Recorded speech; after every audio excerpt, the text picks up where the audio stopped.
మన హిందూ సంప్రదాయంలో మీరు గమనించండి, గొప్ప విశేషం. దేవతలకు ఎదురుగా వాహనం పెడతారు కదా. విష్ణుమూర్తికి ఎదురుగా గరుత్మంతుడు ఉంటాడు, రాముడికి ఎదురుగా ఆంజనేయ స్వామి ఉంటాడు, శివాలయంలో నందీశ్వరుడు ఉంటాడు, కనకదుర్గాదేవికి పులి ఉంటుంది, పార్వతీదేవికి సింహం ఉంటుంది. ఇవన్నీ ఉంటాయి కదా. తాబేలు ఎవరు ఎదురుగా ఉంటుందో తెలుసునా? లక్ష్మీదేవి ఆలయంలో తాబేలు ఉంటుంది. లక్ష్మీదేవికి తాబేలుకి సంబంధం ఏంటండి అంటే, డబ్బు బాగా ఉన్నవాడు జీవితంలో తాబేలులాగా నెమ్మదిగా నడవాలి, పొగరెక్కి ప్రవర్తించద్దు అని చెప్పడం.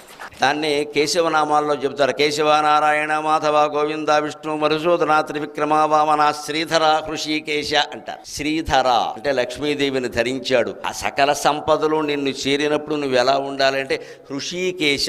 హృషికం అంటే ఇంద్రియం, హృషిక ఈశక. ఇంద్రియాలన్నీ ఎవడి అధీనంలో ఉంటాయో వాడు హృషికేశు. డబ్బు బాగా ఉన్నప్పుడే నీ ఇంద్రియాలను నువ్వు అధీనంలో పెట్టుకోవాలి. పేదవాడిని ఇంద్రియాల అధీనంలో పెట్టుకోమని చెప్పక్కల, వాడు అధీనంలోనే ఉంటాడు.